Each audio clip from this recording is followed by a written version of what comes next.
Okay, everyone, so I'm here with, you say your name, please? Funke. Funke. So where are you from? From Nigeria. What part of Nigeria are you from? The western part of Nigeria. Okay. Yes. How long have you been here in the US? Over 10 years now. 10 years? Yes. What is life like here versus Nigeria? What are some differences? There's a huge lot of difference. Okay. Yeah. I think more in Nigeria, we kind of have this bond. Like, it's easier for us to like reach out to one another. I can easily like come over to your place, knock and say, look, I'm going out, please watch over my kids for me. But we can't do that here. Really? Yes, we cannot. So so there's this bond. Mm-hmm. Yeah, it's expected that it takes a village to raise a child in Nigeria. Uh-huh. Yeah, and I don't think that applies here in America. Ah. Yeah. So in Nigeria, let's say you want to go out, you could knock on your neighbor, hey, I'm gonna leave for a few hours, watch my kids. Yes. Yeah, over here you don't do that. You can't do that. Yeah, you don't do that here. What are some other differences culturally? In Nigeria, I believe that our food is more carbohydrate based and spicy, which is not like that here. You're saying the food in Nigeria is more spicy? Yes. So you use a lot of spices in your foods? Yes. Do people in Nigeria, do you eat a lot of meat or no? Yes, we do. You do eat a lot of meat? Yes. Okay. I had a friend from Kenya and he said when he came here, he was shocked about how much meat Americans eat because where he was very poor. So he said only the wealthy people can afford to eat like a lot of this rich diet food that we have here in America. Oh, okay. We when it comes to our food, more like carbohydrate based but very spicy. Okay. We have foods like eba, amala, fufu. Uh-huh. Awesome soup, very, very delicious soup with different meats, beef. Yes. Ah, yes. Okay. So let him go. So in Nigeria, is it very common for people to walk or no? Or do people have is it more cars? We have cars. It depends on where you're going. Okay. If where you're going is not far, you can decide to walk, but we do have cars. You do? Yes, a lot of people have cars. Oh my God, my country is civilized. Okay. No, see, I know nothing about it, Yeah, so every time I talk to people from different countries, sometimes I have no clue. Like, yes, we do have cars. Okay, yeah. But it's a common, because a lot of countries, a lot of people, like, for example, I met someone from France, and she said where she's from, almost nobody drives. Oh, we drive in Nigeria. Okay, you drive a lot. Yeah. What are some other cultural things about Nigeria that are interesting? Tell me about your outfit. This is traditional. Yes. This is called kaftan in Nigeria. Kaftan? Yes. Okay, and what is that? What is it made of? Well, I think it's just normal fabric. Uh-huh. Yes. It's just normal fabric. But is it cotton? Yes, it's cotton. It's cotton. It okay. is cotton, yeah. And do the designs represent anything? Is there a specific reason for the designs?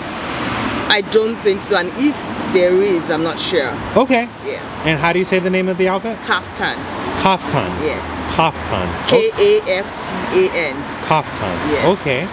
So, what are your markets like in Nigeria? Here like in America, we have very big grocery stores. Like, is it more smaller markets like street vendor style? Like, oh no, we have bigger markets too in Nigeria. You do? A lot of different markets here. We do. Do you have it where like you can buy live animals, like live animal markets? Yes. You do. Okay. We have where you can buy cow, goats. And they're still alive and they kill them there. Yes. And then they bring the meat out when they're done. Yes. Ah, okay. See, here we don't have that. What are some other interesting things about Nigeria? I already mentioned our food. When it comes to Nigeria, we have 3 main ethnic groups. We have like over 250 ethnic groups. Okay. And over 500 languages. The population is over 200 million. But we have 3 main ethnic groups. And what are those groups? that's the Yoruba, the Hausa, and the Igbo. Okay, the last one, how do you say? Igbo. Igbo Yeah. I've heard before. Yes. And what are the other two? Yoruba and Hausa. Ah, Yes. and those are the three main ethnic groups. Yeah, that's the main predominant ethnic groups. What ethnic group are you? I'm from Yoruba. That's why my name is Funke. Ah. Yeah, the Yoruba are mostly either Christians or Muslims. Okay. The Igbos are mostly Christians, and the Hausas are mostly Muslims. Interesting. Are you able to look at someone and know where they're from, or is it hard? The only thing that can let you know where someone is from, Okay. is it in Nigeria? Maybe the outfit. Really? Yeah, sometimes could let you know. But just looking, you can't tell. It might be difficult. Okay. Yes. See, I'm part Latino, and if you put like a Mexican, a Salvadorian, a Colombian, unless I hear their Spanish, I can't tell you who's who. Yes. I wouldn't know. Yes. It's not like, oh, I could look at someone, let's say from India, and say, okay, that person's from India and this person is American. So certain groups are so similar where I can't tell them. For me, I can't tell them apart. Same thing. Okay. So what other languages do you speak? So for the Yorubas, in Nigeria, actually, English is like the second language.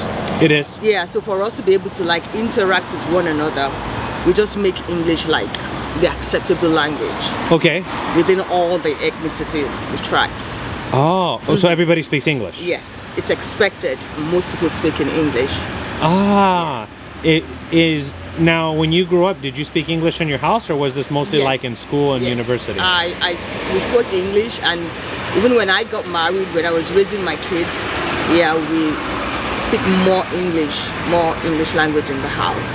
Really? I don't know, it's just something we just find ourselves speaking. We're encouraged to teach our kids our languages. We try, but we just realize that most times we speak in English. Okay. Yeah. And I mean, it is the most popular language in the world, so if you speak English, you have an advantage too. So, were you said you have children? Your children you raised here in the U.S. though, I'm assuming. Well, they were not born here. Oh, not in the U.S.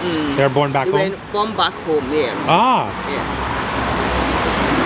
And what is life like raising children in Nigeria versus life here? That's a very interesting question. Okay. My culture, like I'm from the Yoruba, like I said, the Right. Yoruba tribe, and this is a tribe that is very, very like they take upbringing very important. Okay. They believe in proper upbringing.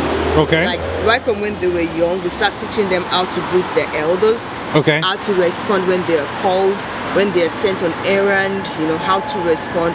So upbringing over there is very, very important. We actually believe that when you do your work well, when you raise them well from when they're young, Okay. yeah, it's easier for them to live life very well When they're older. when they're older. Yeah, we use the rod of correction there. The rod of correction, which you Yeah. spank. Basically, you whoop them if they. Which I'm not against. I think it's a good thing. Yeah, so The rod of correction. which of course you can use here. So- you know, You can, but you know, America's so it's liberal. kind of Like, oh, I was limited. abused, and you know, Yeah. that's the problem. Yeah. Not enough spankings. That's why people are out of Yeah. control. Yeah. So, are you in school there? Are you allowed? Because I was talking to someone recently. He was from Lagos, Okay. and he told me that like teachers were allowed to spank students. Was that they were allowed to spank students? yeah. Yes. if a student was bad, they Yes, could spank a student? yes. Really? That's a rod of correction. We don't spare the rod of correction. I like it. You said that we don't spare the rod of correction. I'm gonna name this video that the rod of correction. Yeah. So, but teachers are allowed to spank students. Yes, they are allowed. Wow. Yeah. See over here, a teacher can't even yell at a student because then they get in trouble.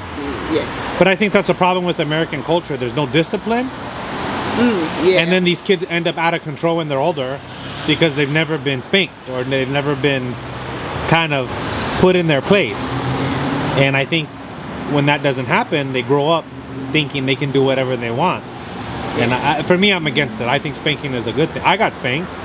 And it did keep me out of trouble because I said, okay, like there's painful lessons in life if you disobey, right? That's just a fact. I also believe in spanking, but here is where I think I can identify with the American culture when it comes to spanking. Okay. You don't like spank someone and then you leave, you know, marks on their body. No, that's, yeah. Results to bruises. Yeah, that's different. Yeah. So I think there's just, we must always like, you know, find kind of a balance when we're spanking them. There's an extreme that people can go to. That's true. That's like, true. You know, put them in harm's way. So we don't want to do that. Yeah. That makes sense. So what is